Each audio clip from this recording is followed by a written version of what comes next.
বলছো এটা আমারে? উম্মত তুমি জানো না আমি যে তায়েফের পাথরের আঘাতে পুরা পিঠ চালনির মতো জাজরা বানায় ফেলছে আমার? শোনো নাই তুমি? আমারে যে উহুদের ময়দানে দান দান শহীদ করে রক্তাক্ত করছে, তুমি শোনো নাই?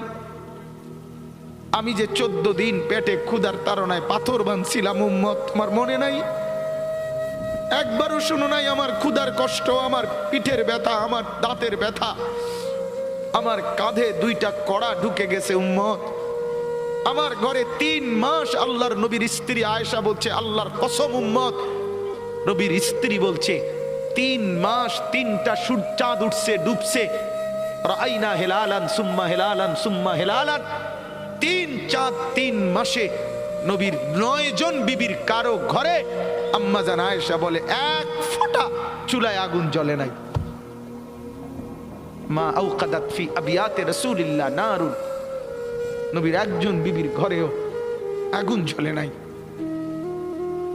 আল্লাহ নবীর স্ত্রী আয়েশা একদিন বলছিলেন নবীকে পিঠে হাত বুলাইয়া, ইয়া রাসূলুল্লাহ, স্বামী আপনার পিঠ ছিদ্র ছিদ্র কেন? পুরা পিঠ চালনির মতো ছিদ্র ছিদ্র কেন? আপনার কি ছোটবেলায় বসন্ত রোগ হয়েছিল, গোটা হয়েছিল? আল্লাহর নবী চোখের পানি ফেলে বলছে, আয়েশা তুমি জানো না আমার এই পবিত্র দেহে তো কোনোদিন মশাও বসে না, মাছিও বসে না, পোকা বসবে কেমনে?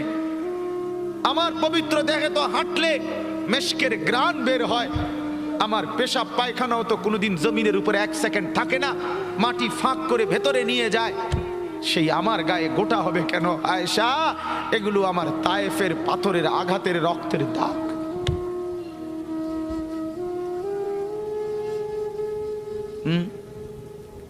বলো না বাপ, কিছুই মনে হইল না?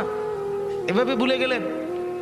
ভুলে গেলেন রাসূলুল্লাহ সাল্লাল্লাহু আলাইহি সাল্লামকে একবারও মনে হলো না?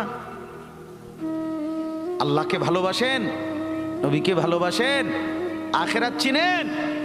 এই বাপ, আমি আপনাদের সন্তান, আমার বাবা আপনাদের মহল্লায় 43 বছর এই বড় মসজিদের ইমাম ছিলেন, 1 দিন 2 দিন না।